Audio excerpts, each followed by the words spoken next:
Joseph Jaffe, Yes, ma'am. what do you want to talk about today?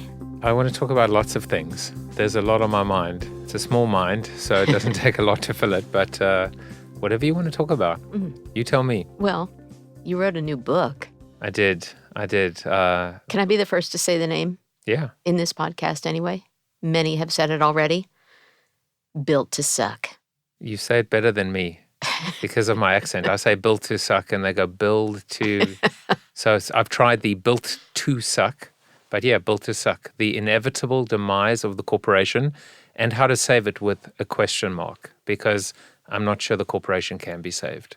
Oh, you know, it doesn't sound like you have a small mind. This sounds like we're going to have a lot to chat about. Yeah, and by the way, one of the most interesting things people say to me is, they say to me, it's not even me, they say, but is that a bad thing? You know, that the corporation dies or something comes next. And I go, well, not necessarily. So I'm not defending. You know, there's enough in this book to talk about how to save the corporation.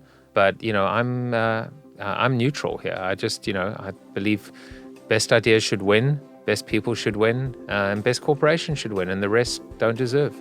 So, well, we're going to get some insights here on Insider InSites. I'm E.B. Moss for MediaVillage, which drives the business of media, marketing, and advertising forward through content by, for, and about thought leaders in ad tech and ad agencies, the audio space, and addressability, even those who are advancing diversity. So, let's get some insights. Joseph Jaffe, thank you so much for joining me. I didn't really give you an intro because we just started chit-chatting, which is sort of how we do. But for our many listeners of Insider InSites, I'm going to share a little bit about your backstory, and then we'll vamp on that, and then about your fabulous new book, Built to Suck. You are actually Admiral, I should salute you, and co-founder of the HMS Beagle at thehmsbeagle.com, and it's a strategic consultancy. And I know that what you do is you help clients kind of navigate on the wild seas to survival. But your backstory also includes founding Evolution. So the 8 is not an 8. Oh, it's, there are so many stories about how many times our name was butchered. Maybe one of the reasons why I'm not running the company anymore. But, okay. But yeah, Evolution. Yeah, right. Well, actually, because it was meant to be evolution with the infinity sign. Oh, the infinity, but the infinity is But you can't type vertical. it. You can't type it. So visually, we had the kind of infinity sign, and then we had to turn it on its side. And just, today, in the vernacular of text messaging, when somebody says great, GR8, it becomes great. And so, please trust me when I tell you you're not the first and you won't be the last to call it evolution. All right. Well, the goal with whatever it was called was to leverage an automated SaaS platform and innovate around better, cheaper, faster. But before that, you were director of interactive media at TBWA, Shia Day, OMD, USA. And even before Built to Suck, you've written another 4 books. But I also know you from Jaffe Juice. I was a big follower. I'm a big follower, big fan of Jaffe Juice, podcasts, blogs, even a TV show. So that's great. You are frequently on things like CBS, ABC, Bloomberg, Adweek, Fortune, et cetera. So I really appreciate you dropping by and being here on Insider InSites as well from MediaVillage. I have to tell you that I started podcasting in 2005. I was, I think, one of the first, maybe the first marketing podcast, and it's my baby. Podcasting, I feel so close to it, and it's amazing just watching this incredible resurgence and growth of podcasting. And I made a pledge to support every single podcast that I possibly could, to be on the show, to promote the show, to help build the show, because I just think it's such a power. I mean, radio. Who would have thunk the spoken word, audio, the power of audio But it's more than that strategically. It's the third place. If we think about how much time we spend not at work, not at home, but on the road, commuting, gardening, running, etc., and we're a captive audience when we have these, headphones on or earphones in our ears, it's such a powerful way, and of course, theater of the mind. So, it's not a fluke that we're finally seeing podcasting getting its day, getting its due day, because it deserves it. It's interesting that you say that. First of all, I am a radio baby. My dad was a broadcaster, worked in radio, all of that. So I'm also a big podcasting fan, and I love that you love the medium as well. But I was also listening to another podcast, Recode Media. Don't mind giving him a plug, with Eugene Way as the guest. And he was talking about the ubiquity of content everywhere. So with your earphones on and being able to listen to something intelligent or entertaining while you're at the gym or walking the dog or what have you, or holding up your mobile phone and being able to watch your Netflix there or your A&E show there, all of the boundaries are gone. And I think really this is a nice transition to Built to Suck. It's all about transitions and change, and how do you embrace it, and how do you recognize and act upon the fact that the world as we knew it is no longer. Yeah, I mean, it's a great point. And one of the things that I've been talking about very recently, it was actually a question that Bill Duggan asked me in the MediaVillage interview. Yes, of the ANA. Right. I forget the exact question, but it was alluding to one of the 4 growth pillars in the book, which is digital disruption.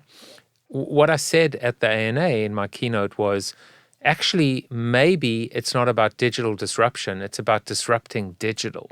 Because digital has become so boring and predictable and underwhelming and just uninspiring. But what I used to kind of set that up was this idea of, imagine we went back in time. And imagine right now we were talking, or I was telling you about this amazing thing called e-commerce, or the fact that you could be in your bathrobe, and it could be 3:00 in the morning on a Sunday, and you could be ordering stuff online.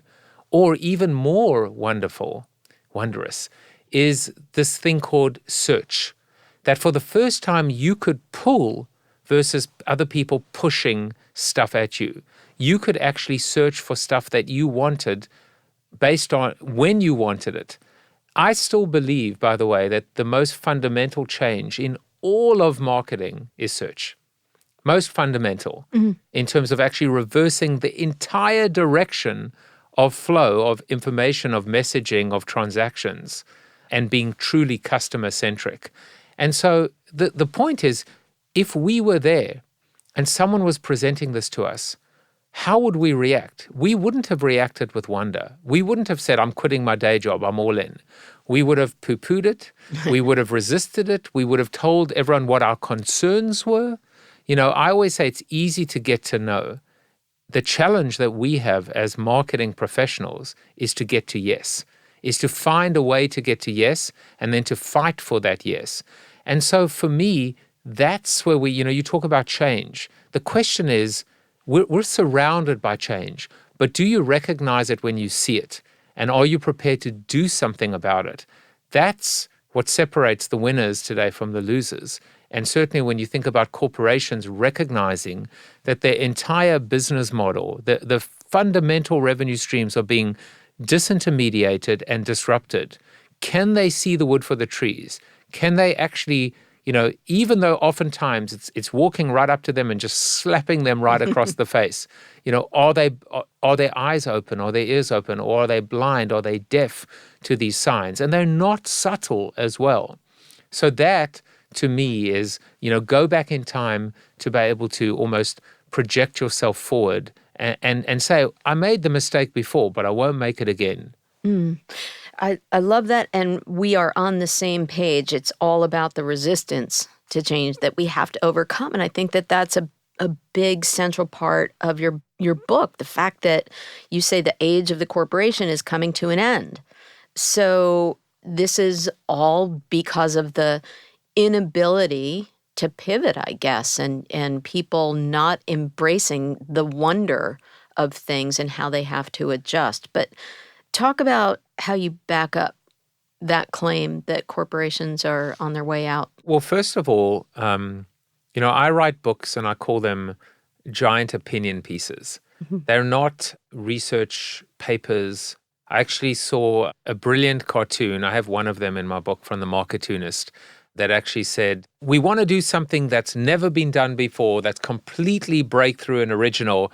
But first, we just like to see examples of other brands that have done similar stuff before. So in this book, there's a lot of anecdotal evidence. You can see the cover of the book, right? Very Blockbuster, dystopian. Kodak, Toys R Us, BlackBerry, Sears, and then most recently there's Barney's and there's Payless and Thomas Cook, and the list continues and grows. There's also a lot of empirical evidence, and I talk about how the lifespan of the corporation has dropped from 75 to 15 years. There are all this incredible data that there are now, less than 50 companies of the original Fortune 500, which was started in 1955, still on the list. And there's a ton more data. There are about 8 or 9 exhibits in this book, exhibit A, B, C, D, etc. I don't think anyone has touched on more than 2 of them in a book before. So I gathered all of that. But the 4 reasons, I call it the 4 horsemen of the corporate apocalypse. Okay. Size, age, being a public company, and the 4th one is culture. And, the fundamental business model of big business is broken.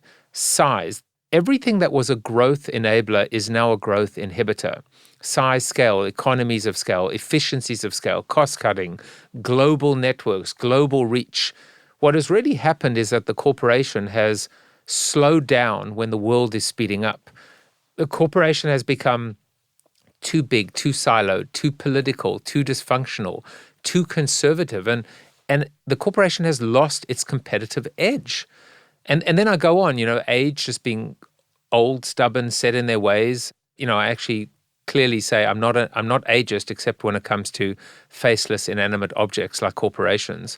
The third, being a public company, the kiss of death is, the chronic, I call it a CTD, a corporate transmitted disease of short-termitis, that when we are trapped in this groundhoggian day of quarterly earnings, how can we think and act long-term and see the bigger picture when we are constantly being weighed down and anchored by these short-term quarterly returns?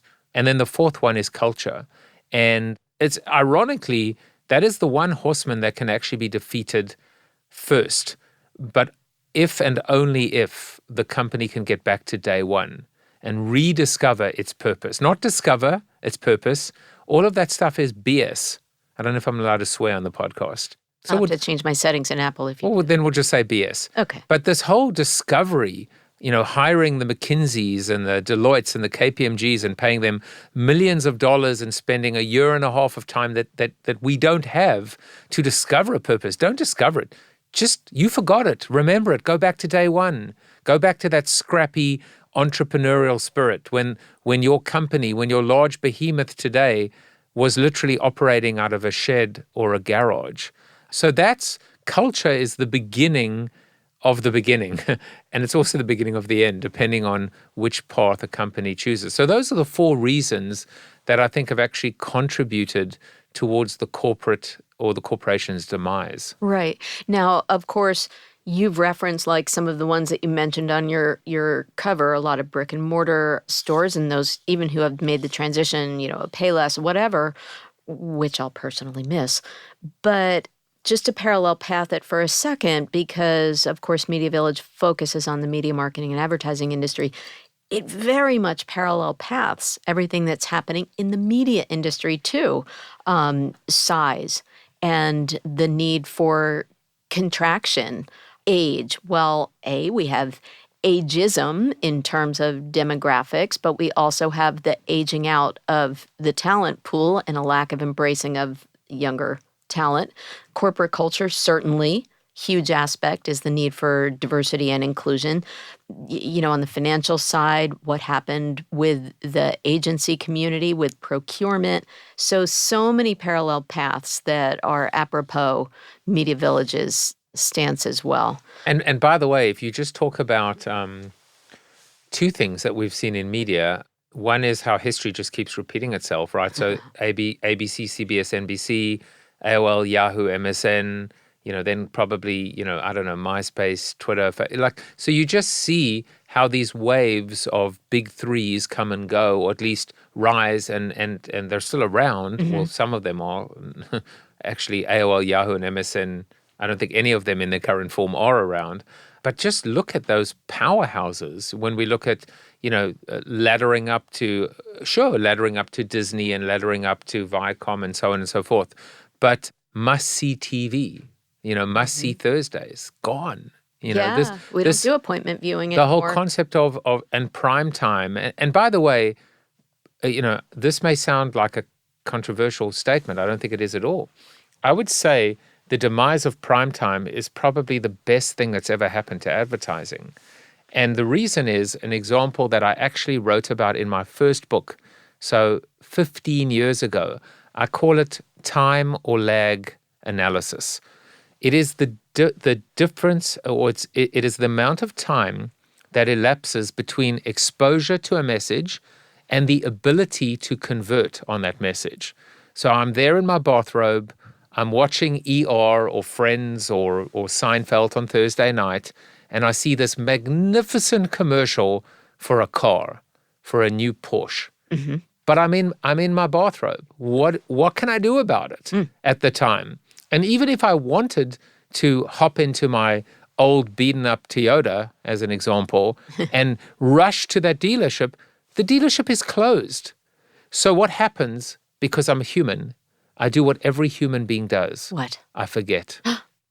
Because that's what we do. We forget, which is one of the reasons why we need all that frequency, in order to keep reminding people. But the problem was, or is still, that we're reminding them at the worst possible times when they actually can't do a damn thing about it. So I would say the demise of primetime is actually one of the best things for media, because ultimately what we need to be doing with our media is serving the right person with the right message in the right place at the right time. And that's why I think, out of home and radio, for example, we're going to see, and we should be seeing, and we are seeing to a degree, a resurgence of sorts. Because when we're combining right place and right time, I mean, that's got to be better than wrong place and wrong time, surely. I'm going to give two plugs here. The first, it's a relatively new organization, but I'd like you to check out Doozy, D-U-Z-Y TV, because they have a patent on an overlay that lets you buy that Toyota without leaving the video. So that's cool. I like the new stuff. But then also nice name as well, Doozy. What Jack also talks about is the fact that advertising is actually getting more and more efficient. So we don't have to oversaturate if we are targeting and using addressability more.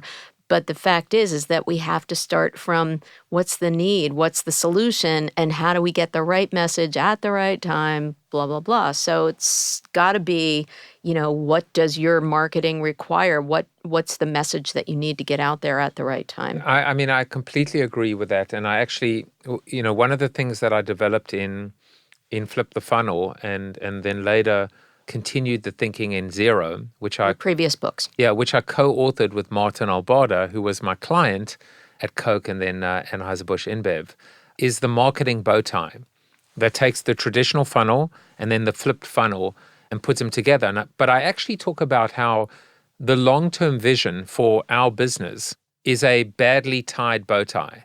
So the acquisition funnel is going to shrink and the retention funnel is going to grow. And what I say is we will spend less money acquiring new customers because we're more efficient at doing so. Yes. No waste, right? I mean, that's the pursuit of zero waste. Yes. And we will invest, not spend, invest more money retaining and using existing customers to gain new ones because it's more effective, because we're more effective at doing that, because it is more effective to actually talk to friends and fans and lovers and zealots and promoters, as opposed to what I call, and you probably saw this in the presentation, strangers, first-time buyers, and prostitutes, switchers, or competitive conquesting. That is the future, And there is a future for media and for marketing, but it's not one that lazy and entitled and arrogant and resistant to change executives are going to like much Business at as all. usual, yes. And that actually applies, I think, to large corporations overall. So is there any happy ending for these behemoths? Yeah, I mean, there is. The path that I lay out in Built to Suck starts off with embrace your heresy, a whole chapter dedicated to a philosophy that I created, which is maybe my favorite, that and the bow tie are probably my two favorite frameworks that I've created, or at least philosophies. But this idea says, if the only thing to fear is fear itself, embrace your deepest, darkest fears. What if you fired yourself like Andy Grove did? What if you charged your customers for admission like Costco does? What if you slaughtered the cash cow or left money on the table like Netflix did when they shipped their billionth DVD? They almost immediately shut it down, or REI closing on Black Friday. I lay out 10 of these heresies and I back them all up with real examples showing that this stuff is real.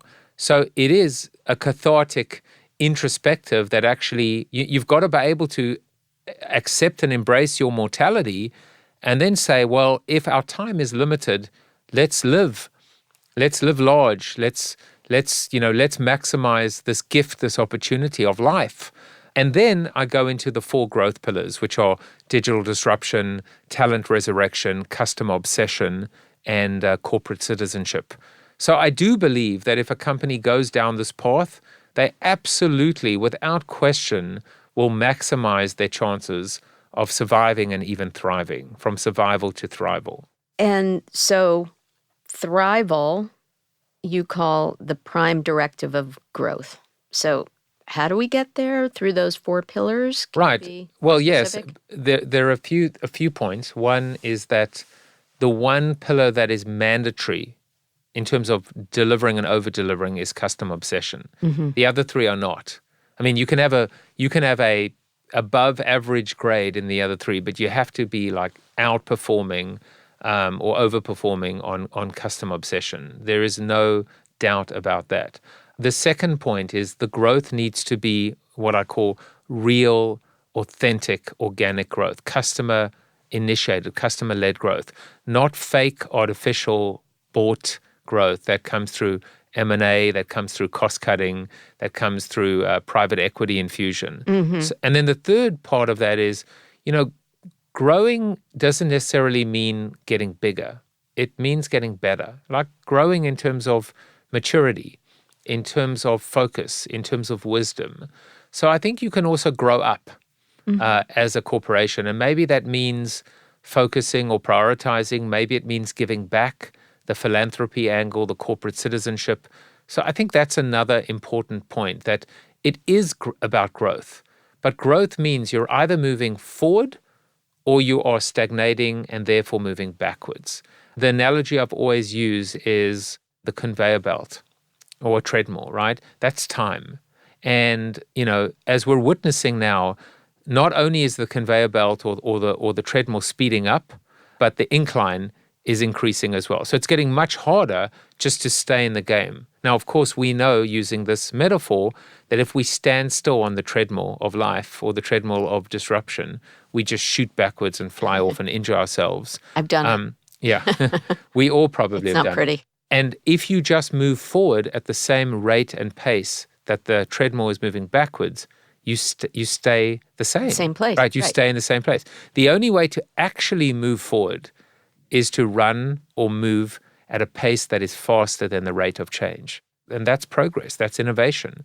That's how a company leaves the chasing pack in its wake. So face your fear, be customer obsessed, make sure that that growth is based on customer-led, authentic, we'll call them KPIs, but don't be married to like the quarterly earnings kind of KPIs, because your growth has to be like grow up. And for me, what that speaks to, when you also mention things like corporate social responsibility, is what is described as the triple bottom line: the people, planet, and profits. So that sounds like growing up. and taking responsibility for your impact on the world and the things around you as well. Yeah, I mean, my first boss, I worked for a fast food chicken company in South Africa in marketing. So I was on the brand side. His motto was have fun, make money. And I've added to it, which is have fun, do good, make money. Mm. And I think making money will naturally come from and flow from doing good and having fun. I think it's an obvious statement now. And I think that's kind of where we live and where we should be living right now. It's the old adage, which is, it's not rocket science, it's just advertising. Mm-hmm. But the other one, the one that I like is, it's not just good business sense, it's common sense. But how many of us have common sense? It's, just look at the government. Is anybody doing it well now? Can you name names? So it's very funny that you asked me that question, because it's one of the questions that I get asked a lot. And I don't know if I actually wrote the answer in the book. I might have. But I actually said, here's the thing. No one's doing it well, or at least those that you think are doing it well just have great PR departments. So, I don't know. I'm troubled. I'm troubled by the fact that, and I'll just be very frank, Tony Wiseman from Dunkin' stood up and delivered a great keynote. Great keynote on the ANA Masters of Marketing. Right, the turnaround, the Dunkin's turnaround, moving from Dunkin' Donuts to Dunkin' and all the other initiatives, America runs on and blah, blah, blah.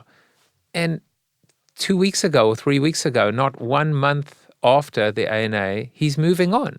I don't get it. Yeah. I'm just wondering whether all of that was just spin or whether that was a swan song he should become the CEO of the company if all of the things he said are in fact true and he's doing all of those things or he did those things or at least he should be taking the credit for it. I'd like to believe he did and he was.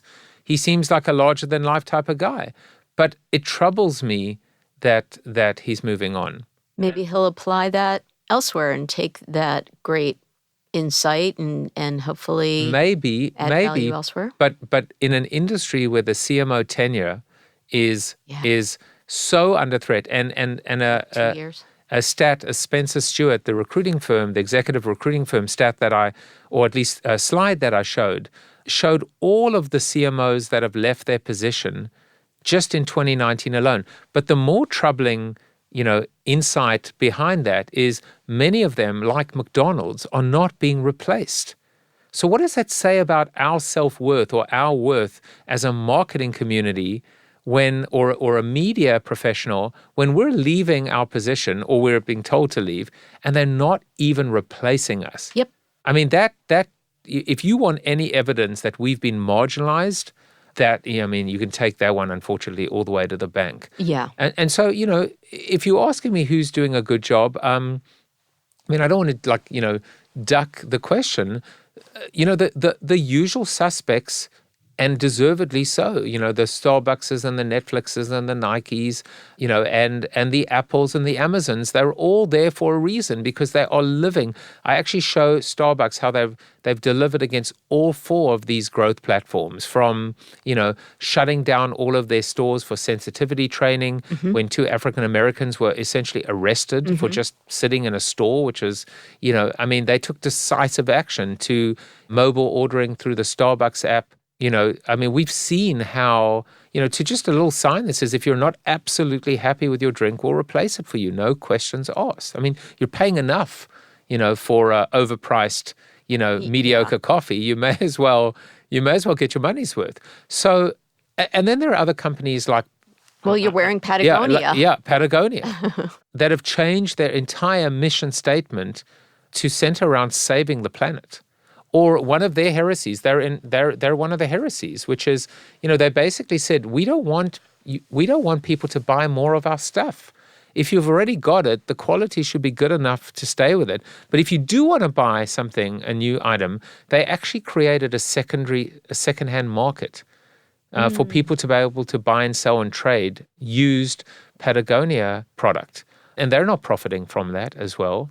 There were a lot of stock funds that are based on, I do have to say that Coanne of Sustainable Brands doesn't like to use the word corporate or the phrase corporate social responsibility. She feels that responsibility puts more of an onus on you. It's just good business smarts. Yeah, I But don't like it at all, the term. In fact, I don't actually talk about that. That's why I call the fourth pillar corporate citizenship. And the inspiration behind that was Hugh Evans is the founder of Global Citizen. And he puts on this amazing concert. Now they've just done one in South Africa in Central Park once a year. And his dream, his vision is to eliminate poverty by 2030. And so with full attribution, or at least credit to him, I said, well, global citizens, well, why can't a corporation be a citizen? And I actually played with the name. Do we call it corporate global citizenship or global corporate citizenship? And I was like, well, everything's global today. I mean, because of the web, because of the internet. So I went with corporate citizenship. The planet is not going to be saved by government or governments, by countries. The planet will be saved by individuals, and maybe, just maybe, by corporations that are going to take a stand. And enough of them are, whether we look at, a Bombas, whether we look at, there are enough companies, Tom Shoes, that have built corporate citizenship into their actual business model and operating kind of system. that's what I started to ask before, is how are those stock funds that are based on some of those good corporate citizens performing? We had our inconvenient truth days when that was all in vogue. And now it seems that we sort of are fighting with our own government about the value of corporate citizenship. Yeah, and look, I mean, a lot of it, again, comes down to, you can't fake authenticity. Either you believe it or you don't. And the problem with corporate social responsibility is it's a line item. It's a quota. It's Meaning a cost center to do good? It's not even so much a cost center. It's almost like we check the box, or, part of our governance is to be able to do X of Y, especially in, when you think about regulated industries. So this is, Budweiser saying, drink responsibly. And it's tiny, small print at the bottom of a page. Or maybe they even create a 30-second commercial or a print ad about drinking responsibly. But what I talk about in the book is, why don't they actually bring that to life? What if they partnered with a car company and they created breathalyzer immobilizers? Mm-hmm. So if you're over the limit using Face ID, using DNA, saliva, whatever the case may be, your car doesn't start. And then using the survival planning canvas, which is a canvas that I created, which is in the book, and you can download it for free if you choose to. Just go to builttosuck.com, so there's no bait and switch. But I actually said, well, what if they acquired a ride-sharing company? And so now you're over the limit, and let's just say there are 3 tiers, right? $12.99, $24.99, and $49.99 a month. And what happens now at the lowest tier, someone will pick you up and take you home. The middle tier, someone will pick you up, take you home, and then pick you up the next day to go get your car. But maybe the highest tier, someone will actually drive you home in your car, or drive behind you, or make sure money's put in the meter, or something like that. But is Budweiser or the Budweiser brand, or Anheuser-Busch InBev, are they a beer company anymore? Are they a alcoholic beverage company anymore? Or are they something much bigger? Have they transcended being a CPG? Right. And have they become something bigger? And that is the becoming. That is the transformation. That is how a company survives and thrives. And one of the statements in the book is, if you describe yourself in 10 years' time the way you did 10 years ago, you're dead. Mm-hmm. Dead. I think the people at the top are still the ones that might be most resistant to change. So how do we sell these ideas through to senior management? How can you be a hand raiser and build a great case? I talk about the 3 Ps. Not people, planet, profits. Not my 3 Ps. Different 3. Okay, additional 3 Ps. Yeah, exactly. 6 Ps. It's a lowercase p. Okay. So the first one is through a plan or process. And so that's why I created the survival planning canvas, and why there's a growth framework as well that builds on the 4 pillars, that touches on this very simple, I think it's succinct and really simple and sublime in its simplicity, which is, eliminate the worst of the old, keep the best of the old, embrace the best of the new, reject the worst of the new, and there are ways to do that. So that's the first. The second is pain. So there is a saying, which is change happens when the pain of not changing is greater than the pain of changing. Yes. So I think we've got to be honest to our leaders and to everyone else, which is this pain either way. Now, if you love pain, great, you're a masochist and you're an entrepreneur. But being honest about the fact this isn't going to be easy, but it's going to be worth it. And then the third one is practical demonstration or pragmatism. And I actually, talk about in the book how I became an Uber driver. You did? I did. I became an Uber driver to just see what it was like, how easy it was to experience this high growth company from the other side. The point that I make, we could go into that. That's a 20-minute conversation. That's a whole other podcast series, stories you can tell. But it was, it was liberating. It was illuminating. I know I can honestly say this, and I'm not saying this in an arrogant way. I probably know more about Uber than any marketer in the world other than one that's worked at Uber or worked for Uber, because I've actually been on the other side. I can tell you how surge pricing works. I can tell you about community engagement and activism. It's amazing to see and witness. And also how easy it was to actually become, as I say, maybe a little too easy. Like, I'm not really sure how I passed the background check. But anyway, so those are the 3 Ps. But there's also a 4th point. It's not a P, but I actually say that you have to sell through. I think it's almost it's oversimplifying it to talk about selling through to senior management, because actually senior management kind of gets it. Like, the people at the top really get it. It breaks down somewhere along the way, like going down. So you got to sell, bottom up, which is at the rock face, your millennials, your Gen Zers, the people that are in the mailroom. You've got to really sell it from your talent up. Top down, which is obviously senior management. Outside in, which is by bringing in fresh, objective, independent voices, subject matter experts, building the bridge between, as I call it, Madison Avenue and Mountain View, between startups and brands. Learn from this next wave of disruptors. And then the 4th one is inside out. And that is the rot of middle management. That's why most large corporations are dying, because you've got all of these poor people stuck in the middle. And I say poor people, but 50% of them are poor people. I'm going to say 50, it's a percentage. And the others are actually sabotaging the company from the inside out. And unless we figure out how to engage and how to win over middle management, the rot, the stench will kill this corporation from the inside out. And those are the 4 different pathways. So you can see it's very dynamic. Think about like the heart. Think about blood flowing in and out and chambers. It's not a one-size-fits-all. It's not oversimplified. It's quite complex, but it's also, it's like that classic highway, image you see in LA. So just recognize the complexity and the dynamism of the organism of the corporation. An adage that I always use is simple but not simplistic, complex but not complicated. It is complex. That doesn't mean it has to be complicated, because it's actually not. You do share a lot of great examples in the book, and it is, I won't say it's a fast read, because you want to digest what you're writing about, and this is your very thoughtful POV, but I'll add 3 little action steps that you write about as specifics that you can take for a move forward scenario. Action 1, you say, measure what's not working and do less of it. Duh, but we still don't seem to do that. Action 2, measure what is working and do more of it. Also duh, but we seem to get stuck there. And then 3, find new ways to do things better, cheaper, and or faster. Yeah. And by the way, that is the 2x2 matrix, right? It's not that, mystified. But we first have to measure it. Well, actually, as Rashad Tabakawala, who very kindly endorsed the book, and he said, Joe's not afraid to call out the turd on the table, and we have to call out the turd on the table.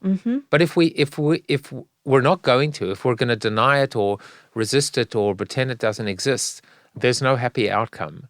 And that's why sometimes I think it's important to kind of, something I always talk about when I mentor startups, KISS, right? Keep it simple, stupid. Yeah.